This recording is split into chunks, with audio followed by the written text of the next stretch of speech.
Hello there, welcome. Thank you for joining us on another edition, the Tuesday edition of Journalists Hangout. I am Bukola Samuel Wenimo. Today on the program, Inspector General of Police deploys 31,000 personnel for Edo election as US imposes visa ban on Nigerian election riggers. Kidnappers killed DSS officer after receiving 5 million naira ransom in Katsina State. Finance Minister counters Presidential Spokesman, says food prices are rising. I'll be hanging out with Babajide Kolade-Otitoju while Olayinka Oyegbile will join us via Skype. Journalists Hangout starts now. Now, it is said that it is better to be prepared than to be caught unawares. The Inspector General of Police, Mohammed Adamu, has disclosed that no fewer than 31,000 of its personnel have been deployed for the governorship election in Edo State. He noted that the force was not unconscious of heightened tension and violence that had characterized political campaigns in the state. But the police remains committed to the conduct of a free, fair and credible election in Edo State. We'll start off now as I welcome Babajide Kolade-Otitoju. Olayinka Oyegbile is joining us via Skype. Yes, he's on already. Welcome, Olayinka. Okay, we hope to establish a secure audio connection through to Olayinka. But Babajide, as we start off, given that the Oba of Benin had intervened in the Edo State political crisis, and following that, there are reports that the tension in Edo State seems to have eased as there were no more reports of violence in recent times. Still, ahead of Saturday, can we say that the peace achieved is fragile, so to speak? It is fragile. I'm not even sure that peace was achieved in the real sense of the word. The kind of peace that we are talking about is the peace of the graveyard. There are incidents unreported in the media, and both political camps have been harassing one another, and there has been violence, in the course of the campaign. So, one can only wish that the election does not become an extremely violent affair.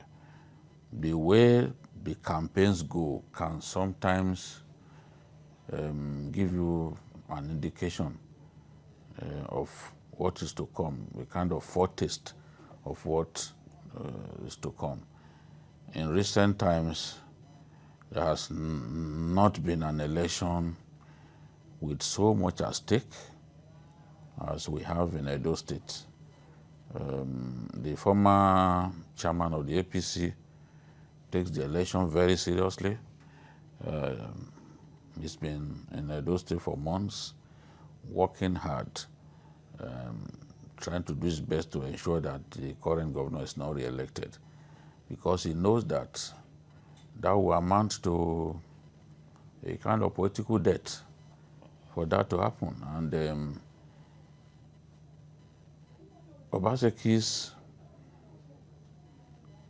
mantra or moniker has been, we must defeat the Godfather. We must defeat the Godfather. So he appears to be leaving no stone unturned to ensure that Shomole's candidate does not get re-elected. The stakes are high.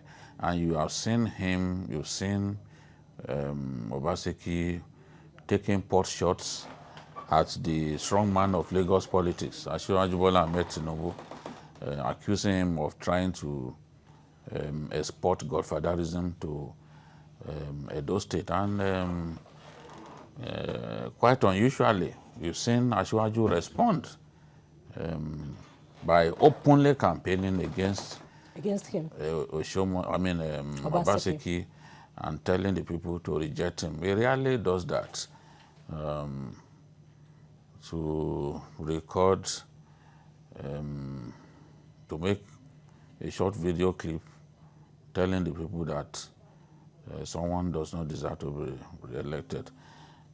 It doesn't do that often. I think the last time that we saw that I did that was in 2015. That's as far as I can remember, when he needed to sell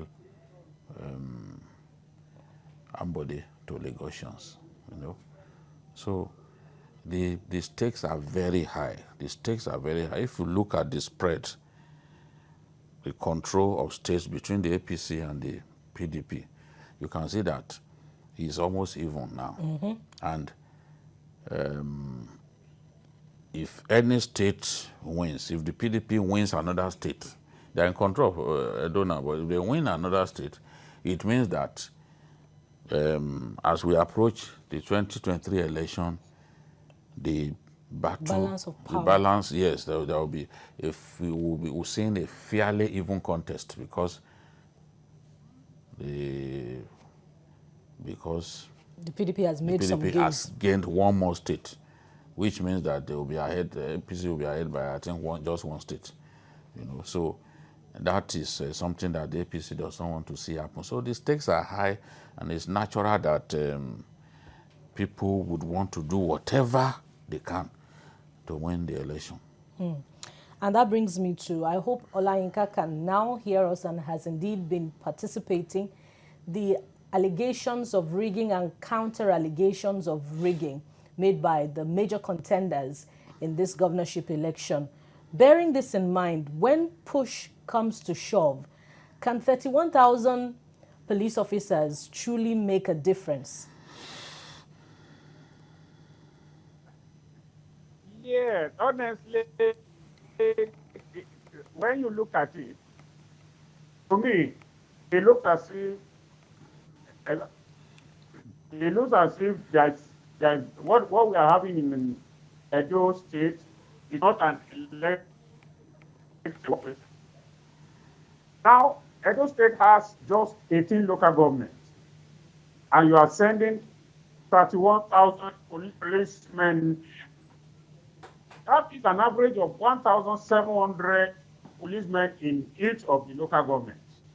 Well, perhaps there are some local governments that are not very volatile, so the number of policemen to be sent to such local will be much. But the question, if we have 31,000 police officers sent to a state for an election, assuming we have this election nationwide, what is going to happen? We have turned an election into a war thing. Why should 31,000 police officers be deployed to just one single state for an election that will be not up, that perhaps is not up to 8 hours? I think what we are doing is we have made everything to look like a state. The stakes are very high, as Babajide has said. I understand and I know, because the two contenders and the two are testing their strength. But I think you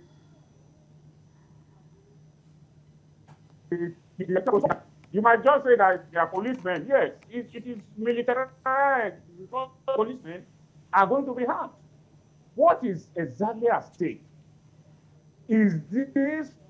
Are these politicians really interested in the nitty-gritty of the life of the average Edo person? I'm in Lagos, thousands of kilometers away from Edo, but honestly, I must tell you, I am afraid. Because whatever happens in Edo State this Saturday is going to be a litmus test of what is going to happen in other states, in Ondo State, in 2023 and further. So we have so militarized this process that we need to de-emphasize from this issue of the kind of politics that we play. The two major candidates, are they really interested in the day-to-day life of the ordinary man on the street of Edo?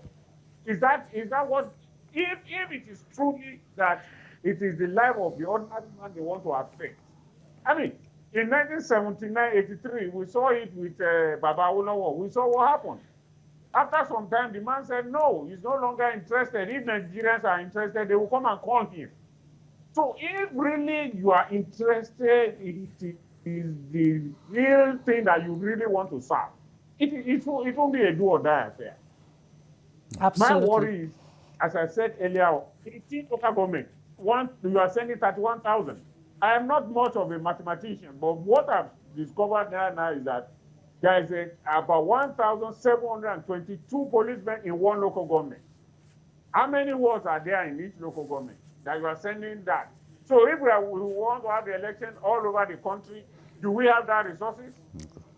Is it because of the people that all these things are being done?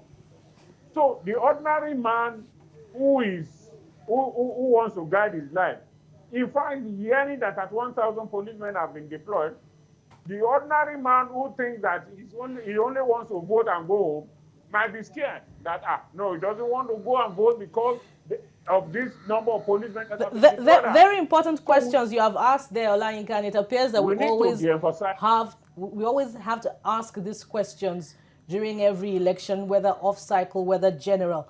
But Babajide, let's look at, given the allegations still, let's look at whether or not the police should have even investigated before this election. I know that there have been allegations and counter-allegations, but let's just look at that made by the PDP. The spokesman of the PDP in Edo alleged that the polling officers who were supposed to be National Youth Service Corps members had been charged, alleging that the former national chairman of the party and former governor Oshiomhole and Ize Iyamu were nominating POs, that should be polling officers. He alleged that one Lekki was also engaged in influencing the engagement of persons with personal ties with Oshiomhole and Ize Iyamu to rig the election. Since we cannot verify some of these allegations, it will be unfair to some of the people that they are talking about for us to be mouthing what we cannot defend. The police, the IG was very angry when some of these allegations were made. Don't forget that even the APC too made allegations. Against one of the resident electoral commissioners. That's Mike Igine, who is the rec for Akwa Ibom State. They claimed that he came to Edo State to collect money from Obaseki. But at the time that they made that claim, the time that they claimed that he was in Edo State, he was actually here in Lagos. And there's evidence that he was in Lagos. So the IG said these allegations are meant to undermine the credibility of the organs of government saddled with the responsibility of organizing these elections. So if politicians lose their heads and they are making allegations just to score cheap political points, honestly, I don't want to get involved in all of that because there's nothing that they have said that I can verify that is the truth. If it is possible to verify that these things are true, then I can say, oh, the IG should investigate this. But even the IG has said that he was concerned about the fact that the electoral body, the INEC itself, that the politicians are making claims that are capable of undermining the integrity of the habitat of the election. So in an election year, you will hear all kinds of things. Yes, it's an off-season election, but the character of the Nigerian politician has not changed. So this one says, oh, it's also person wants to rig. The other one too makes a similar allegation. At the end of the day, you don't know which one to believe. All that we can just wish for is that the election will be credible, just as the Americans have demanded that all stakeholders must play their part to ensure the sanctity of the election is affirmed. That is what we can do. Politicians are the greatest liars that you can find. If you make a habit of simply believing what a politician says, you put yourself in trouble. A politician has an issue with a fellow politician, he will call you and give you the impression that he wants to give you a scoop. At the end of the day, when you run the story and you are in trouble, you try to call the politician, he will not pick your call. He will not answer his call because he knows that he has put you in trouble and he has no backup. Yes, there's no evidence that he can give to you to save yourself in the court of law. This is the way they are. At least I've been reporting elections since 1999. I know that this is the way they are. All these claims that they are making do not surprise me. It is in their character to accuse one another of trying to rig this. And at the end of the day, you discover that there is no single straight bone in their bodies. The politician who says this one is an election rigger is as guilty as the person that is accusing. So what we can do is to appeal to INEC to do its utmost to enable us have an election, the fidelity of which we can vouch for. INEC has told us, yes, card reader, electronic accreditation of voters, but what have we found? Since 2015, when we recorded 54% compliance with the use of the card reader as a means of affirming the biometric details information of a voter. By 2019, we recorded only 19% compliance. In 2020, some of the off-season elections that we've had, we recorded only 16%. So it's actually retrogression that we are experiencing, which means that you will see card readers at polling centers. But at the end of the day, it's not used to verify the biometric details of the voter. So how can we vouch for the fidelity of those elections? In Kogi and Bayelsa, they didn't even use the card reader. This is INEC admitting that the card reader was bypassed. It's not me saying it. These details, these statistics are from INEC. They are the organizers of the election. So if we fail to even use one of the tools meant to allow us elections to have credible elections, then where are we going? What kind of a people are we? It means that we still want to continue to rig elections. And it is the politicians who pile the pressure, who get their talks to intimidate INEC staff to not insist on the card reader. So this is the thing. But they are the ones who will make allegations, oh, this one is an election rigger. You are as guilty as the person that you are pointing your finger at. That's the way they are. There's no one amongst them that you can vouch for. Forget about the allegations that they are making. They are extremely similar. And we can't say it enough that this is complicated by the justice system that does not, finish with prosecution of electoral offenders on time. But this takes us to the next point, a talking point on the program, about the U.S. government imposing visa restrictions on Nigerians involved in undermining democracy during the November 2019 Kogi and Bayelsa state elections and the run-up to the September and October 2020 Edo and Ondo state elections. The U.S. government did not name the individuals or say how many were affected by the visa restrictions. How does this information help us, particularly when names are not named? Olayinka? Well, you see, as things go, I love that. But for me, the question is, who gives the U.S. Embassy the names of these election riggers or those who violated the electoral rules? Is it the INEC that will give them the names, or is it the Nigerian government, or who? Or is it their own observers who come and observe this election that will give the consulate or the embassy the names of these election riggers or violators of the electoral rules? It's a good thing if it can be followed. But my worry with this kind of thing is that you can never be able to know who are these people that have been listed, because the names have not been given. A few weeks ago, while I was on this program, we spoke almost about the same thing. Those who have been identified as the culprit in Kogi State, what has happened to them?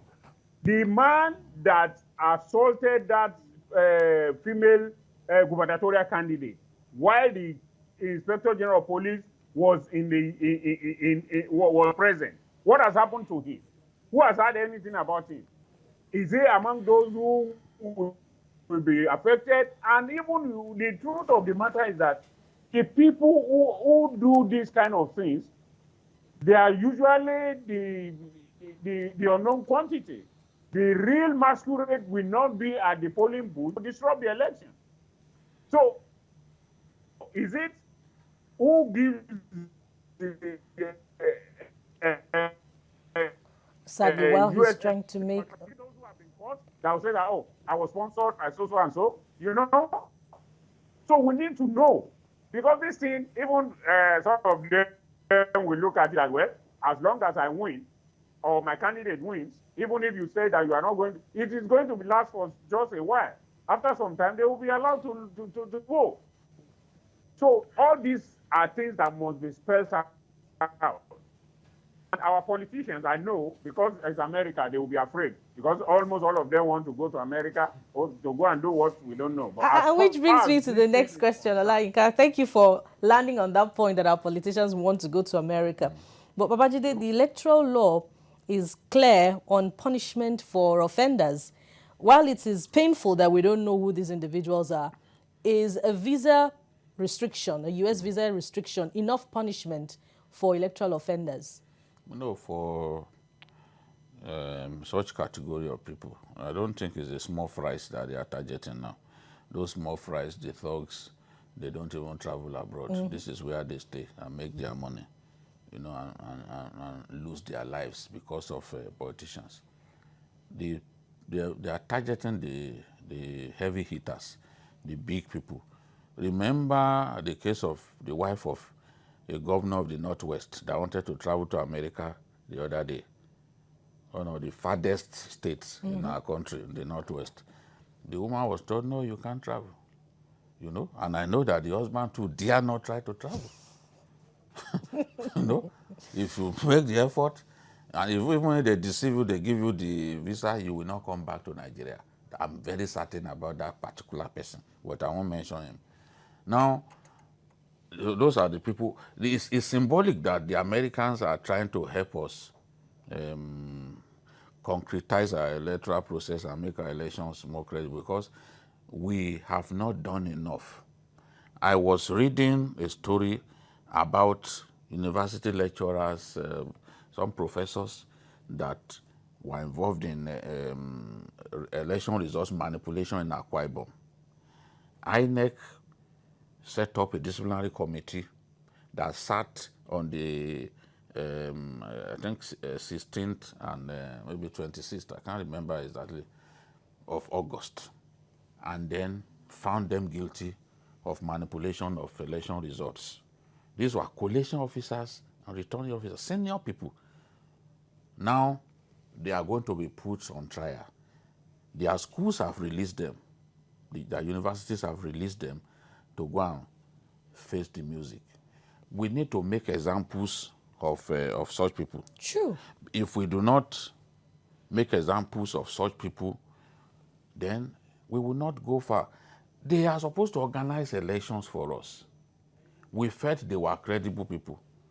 But here they are, manipulating results in the desire to undermine the will of the people as expressed through the ballot box. So some people deserve to be punished.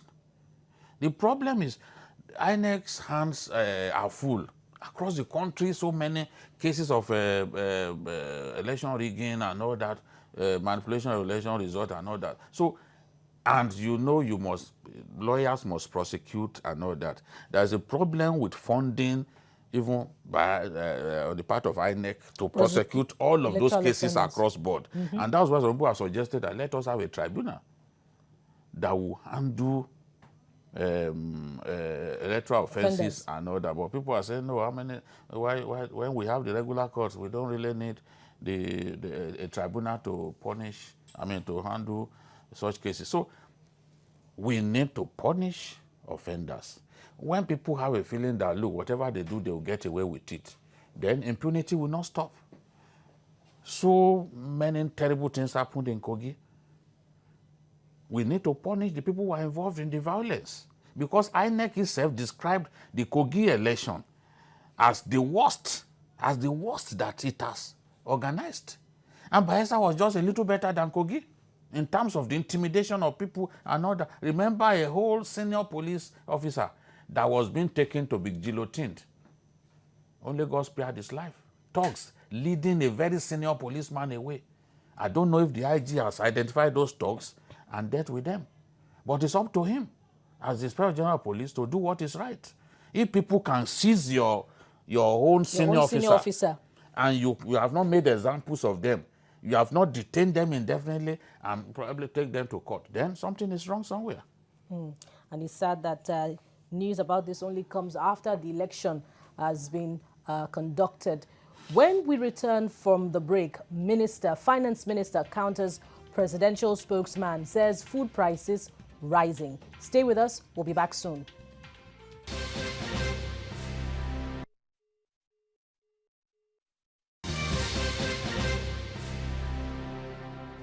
You're watching Journalists Hangout on TVC.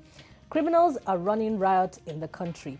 A 33-year-old operative of the Department of State Services, Sadiq Abdullahi Bindawa, has been killed by his suspected abductors, even after receiving 5 million naira as ransom. For how long will this go on? And is this a setback on the gains of the Katsina State Police Command in arresting bandits and recovering weapons? We still have Olayinka Oyegbile via Skype, but let's start off with the studio. It's particularly painful, and I want to extend my sincere condolences to the Director General of the Department of State Services.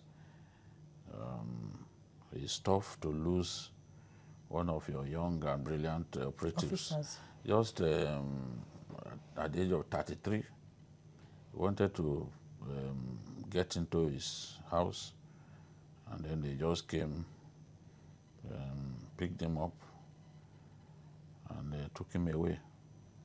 And they asked for 30 million ransom. They brought, they continued to haggle, and they agreed that, okay, bring the 5 million. The point where they told them to go and pick him up and drop the ransom, it was actually his corpse that they saw. They do this a lot these days. There is no guarantee that even when you give ransom that they will let you live.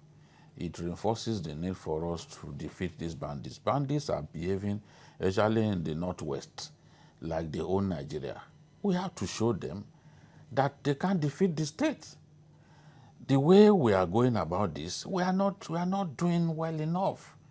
There's hardly any day that you don't read about bandits kidnapping people, even students.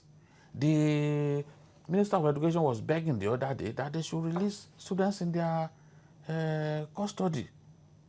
Kaduna State, especially the Birnin-Gwari area, is like the home of bandits. Criminals, bandits. And we had been waging a war against them in that area for some time.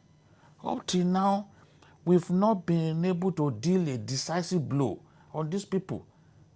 Chikun local government, Kajuru, all of those areas, Igabi local government, all of these areas in Kaduna are bursting at the seams with kidnappers, with bandits. And then you look at Katsina. The whole of that northwest, it is only Kano and Jigawa that you can say security, that these bandits have not overrun.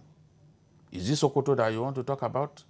Places like Zamfara, Tureta, Sabombrini, Isa, all of those local governments in Sokoto State, bandits are running riots.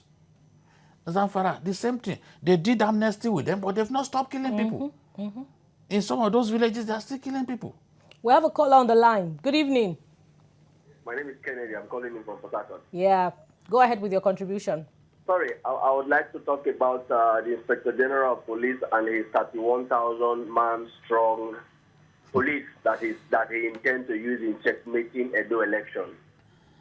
Now, if the truth be told, if only our electorate were to behave civilized, do we actually need a battalion to police an election process?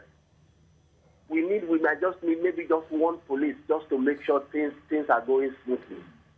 But in a situation where our electorate and those office seekers are so desperate, they want to get into office by all means, and so they want to do everything in their power that is humanly possible to want to get there. And then we want to say, okay, we need battalions. So in my own contribution, this is to Oga Babajide, I would like for him to respond to this. My own contribution, this is why I have said, because of the volatility of our electoral process and our election process, the police alone cannot do the job.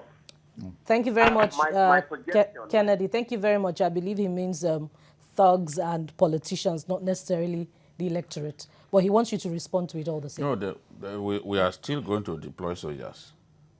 We are still going to deploy even Air Force, maybe special forces, you know.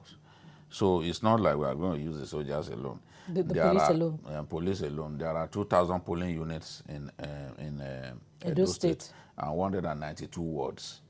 So these guys will be deployed in all of those areas. If we can stop people moving around with vehicles on election day, half of that problem is solved.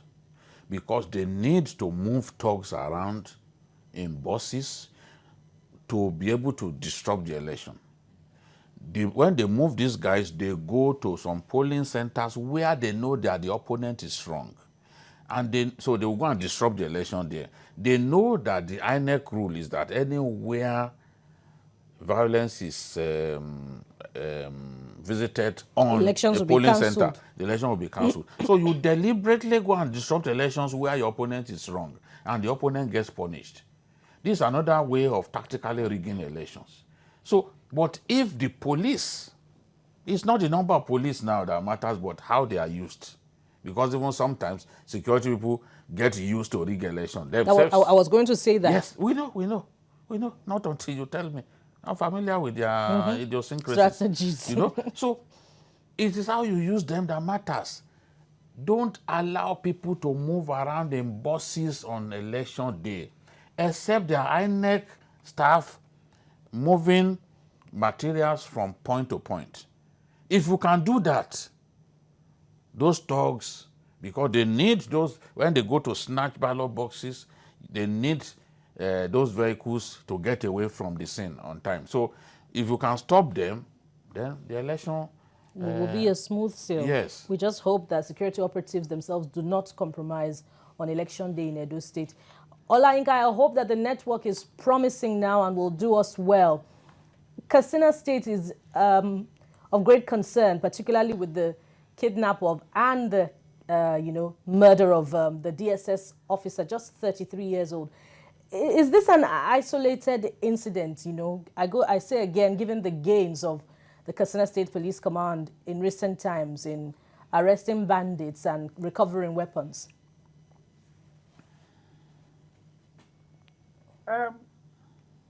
Hello? Yes. Yeah. You see, for me, it is a very sad thing. As the poet John Donne said, the death of any man diminishes me because I'm involved in humanity. It is so sad. It is so sad. I mean, the involved officer at 33 could have been one's younger brother. So what exactly is it that these people are looking for? For we may not know, maybe they didn't know that he was a security agent. He worked with DSS, because you know that they don't wear uniform. But the truth of it is that whatever it is, a life has been lost. And is it a case of the chicken coming home to roost? All these things, why are they happening in the Northwest? Why is it that the security situation has broken down completely? Everyone is shouting and crying, but actions don't seem to have been, enough actions seem not to have been taken. I'm so sad that this young man at the beginning of his life or career has been so cut short.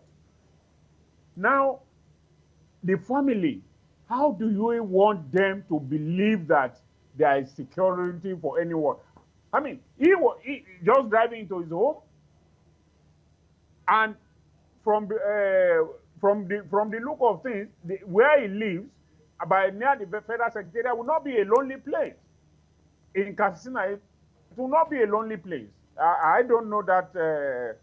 It's a long time I visited Katsina, so I don't know where the federal secretariat is or the area, whether it is now well populated. But whatever it is a very, very wrong signal that this thing is sending. And people, the nation has been crying. The country is going to the precipice. What is the government doing? It is not enough to issue statements to say that those who are saying that the security is going bunker, they are not, they are ill-informed. No, it is actions that people demand. It is things like this that make people to complain. Why is it happening? Why? Why? Is it that we don't have enough security people? Or is it that the security people who are supposed to protect us are afraid of, or they know that we don't know? Yeah, very important question. Why is insecurity thriving, not just in Katsina now, in the Northwest? And I'd like Babajide to respond to that, but we have a caller on the line. Juliet from Lagos. Go ahead, Juliet. Hello? Hello? Yes, good evening, Juliet. Good evening. Good evening. I want to contribute to the topic that they are talking about now. Go ahead. Actually, this is my first time being able to connect. You're welcome, Juliet. I want to greet Babajide and everyone in Journalist Hangout. Oh, hello? Yeah, we can hear you. We can hear you. Thank you. I want to greet everyone in Journalist. Okay, thank you very much, Juliet. Babajide, you grew up partly in the north, I believe. And, you know, those of the older generation always tell us about how they traveled to the north. Night travel, especially. Without fear, even to Borno State now, which is one of the most dreaded states in the north. Decades down the line, why is insecurity thriving? Olayinka said something about the chickens coming home to roost. Whatever that means, can you shed more light on that? What I think has worsened the situation is once Nigerians see that a business has a huge profit margin, they will not give it up. Now, kidnapping is much more lucrative than armed robbery. Both are criminal actions, but it's much more lucrative. Much more lucrative than burglary. So, and most times they don't get caught in the process. So, in such a situation, people are bound to not want to give it up. If we had been much more effective in curtailing these people, and we punish them when they are arrested, they will think twice about taking to kidnapping of people. But most of the time, they get away with it. Our security has literally collapsed. So more and more people are being recruited to join the army of kidnappers, and they are largely getting away with it. Does it also... How many times do they get arrested? How many times have we succeeded in jailing kidnappers? Apart from the case of those who attacked Baba Olufalaye the other day, who were jailed in record time. How many of such cases have you read about? Their cases linger in court. At the end of the day, we don't even know how they ended up. You know? So this is the thing. Once a line of business offers huge prospect for profit, Nigerians will not give it up, especially when they know that they can easily get away with it. So this is the problem. Look at even rail travel from Abuja to Kaduna is under threat now. Under threat. If they get fired at, people in the past, they've even kidnapped passengers. Travelers. As soon as they landed in Kaduna, took them away in a bus. Now they've been fired at. And that was not the first time. Someone told me that he heard that the police said that they were merely stoned. But that's not what the people in the train were saying. The pictures tell a different story. In fact, one of the people in the train said they were told to lie down. That was the sound of gunshot that they had. Whether they were pelted by stones or anything, the hole that was drilled suggested that it was a projectile that was fired at the train. All we need to do is protect our people from stone throwers and from snipers. That is what Nigerians want to see. That's the not charge excuses. of the police. Not excuses. So the police should do what is right. Protect our people. If they are running away from the Kaduna-Abuja highway, they get into trains. Even those trains are not safe anymore. So where do they do? Where do they go? It's really sad. Now, contradicting the claim by the presidential spokesman, Garba Shehu, that prices of food were on the decline, the Minister of Finance, Budget and National Planning, Zainab Ahmed, has admitted that food prices are rising. She says fall in revenue compelled President Muhammadu Buhari to remove petrol subsidy, claiming that it was not sustainable, and so the removal was necessary. Olayinka Oyegbile. Yes.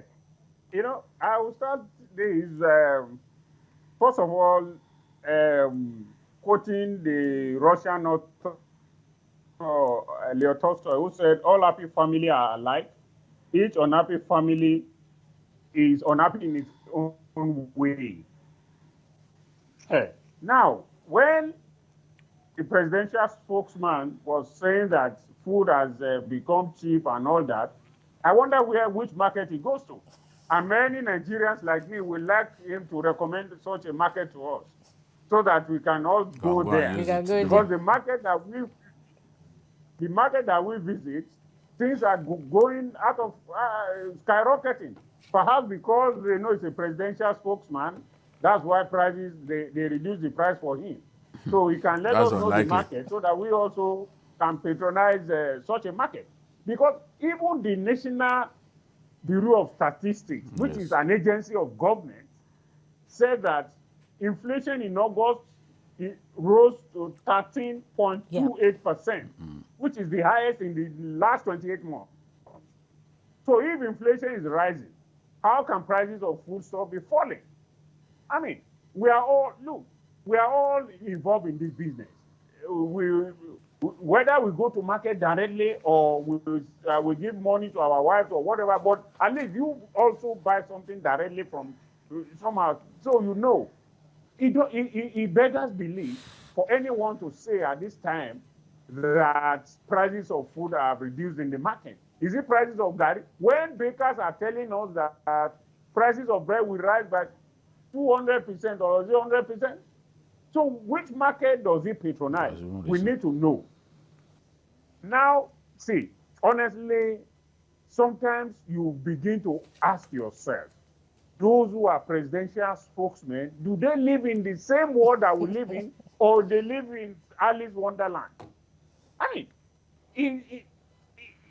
it boggles the imagination. Thinking that exactly things are falling, prices of things are falling when everyone is crying. A cup of garri, you know how much it costs now. And you know, as I always tell people, the poor man spends more money feeding himself than the rich man. The reason is this. A rich man can afford to buy a bag of garri, a bag of rice. But the poor man that goes to buy derica to derica and derica to derica, by the time he buys a derica that is up to the price of the bag of rice, he has already spent all his life. But he doesn't have the money to buy a bag at once. Neither does he have the money to have a bag. So he spends more money feeding himself than a rich man. It's the rich man that says that he cannot eat 3 times a day because he has a large area of food he can eat from. But the poor man, I mean, so All we need to do is that this presidential spokesperson should come back from their high horses and let us be realistic. Look, And let's the things remind are him very hard. that Things are hard. a And we bag must of all take rice that now is beyond the purchasing power of the ordinary man. Even the one that earns the minimum wage of 30,000 naira is now in the range of 30 and 35,000 from what it used to be, 12,000. Let's look at the argument of the Minister of Finance going forward. She says, in acknowledging that food prices have indeed gone up, if you now change the regime and say any truck that carries food or produce, the diesel price is subsidized, you are subsidizing production, because it means food items get to the market cheaper. But as long as you are subsidizing consumption, whether it's fuel or electricity, there'll always be the propensity for gain in the system. So this is a strong argument that subsidy should go to production rather than consumption. But Babajide, what would you recommend in that regard, as the debate over where subsidy should go to now has been kick-started? Well, I don't know if at this time we can even sustain any form of subsidy regime. But I know that in some countries of the world, they still have subsidy, especially for rice production. Farmers get subsidy and all that, because government wants to encourage them to continue to produce. So you find some years, even when there is when the market is not really good, government weighs in with some form of support. You know, Thailand, for example, the farmers' lobby is a very strong one, and they've had to subsidize just to keep the business going and all that, to keep farmers interested in production. I've argued in the past that if we subsidize production, it will be very fine. For example, if I were a governor in Taraba and I'm trying to get as many young people as possible to go into tea farming, I'm going to come up with some form of subsidy. I'm going to support them the best way possible so that we can stimulate production of tea, which you can grow. That's the only part of Nigeria where you can grow tea.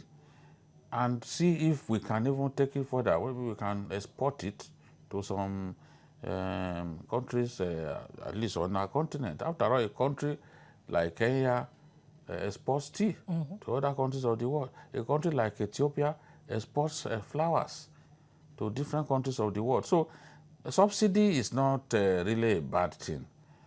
And for a country that produces crude oil, naturally you will expect that we will enjoy some form of subsidy.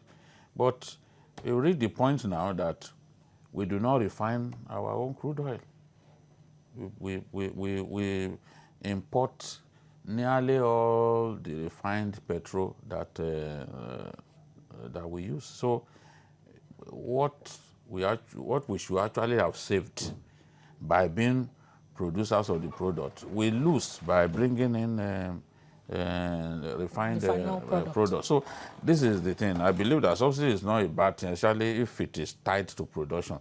That's the argument that she's trying to make. And the president has argued that, look, I don't want to borrow money to pay for subsidy. Nigeria is broke. Some fellow was arguing with me the other day that Nigeria was not broke, that it's the stealing that is going on. I know, for example, that if we were to build that Third Mainland Bridge today, we would not be able to find the money unless we get a consortium. Even a consortium of banks may not even be able to raise the money. So that's the thing. The president recognizes that we are broke. That's why he's borrowing money all over the place. And for that reason, he was already thinking a time will come when even the money to pay subsidy will not even be available. Will not be available. We may have to go and borrow. And he said he doesn't want us to get to that point. That's why he had to let go of the subsidy. Olayinka, you want to contribute to the finance minister's argument on subsidy of on production rather than consumption? You know, the word subsidy... Hello? Go ahead. The word subsidy for me is a bastardization of the word when it comes to Nigeria. Because what you subsidize will subsidize corruption here. When you talk of subsidy, the subsidy will not get to the real people that need this subsidy. Yes. Well, even when you talk today now that you want to subsidize farming, you find out that the subsidy will not get to the real farmers. It is the middlemen that will corner it, and then the essence of doing it will not be will be defeated. I think Nigeria needs to find a better way. Yeah, we have another caller on the line. Cyril. Yes. Sule. Yes. Okay. Bukola, good evening. Good evening. I will, please pardon me, I will drag you a little bit back. You asked a pertinent and a mind-boggling question. How did the North came to this position of insecurity? Actually, this is a very interesting question, and I think it is only when we get the answer to this question that we may go to find the solution to the problem in the North. The region that used to be peaceful and vibrant is turned to a battleground now. Why? What is the reason?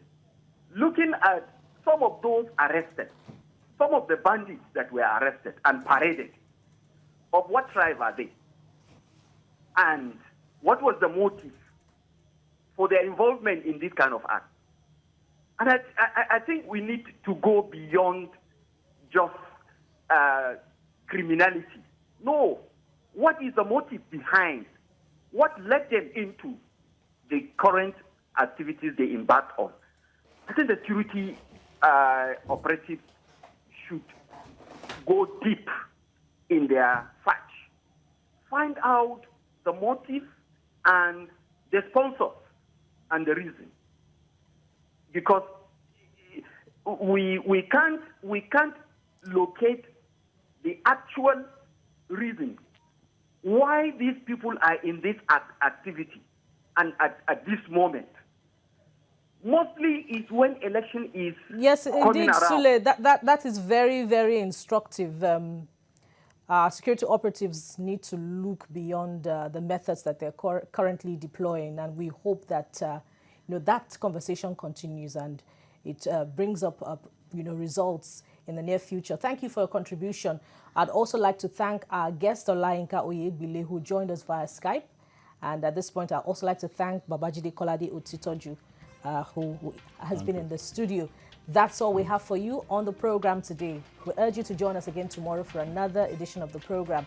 You can also watch Journalists Hangout on other platforms now showing on your screen and on YouTube at youtube.com/TVC News Nigeria. Our feedback channel is Journalists Hangout at tvcnews.tv. I am Bukola Samuel Wemimo. Bye for now.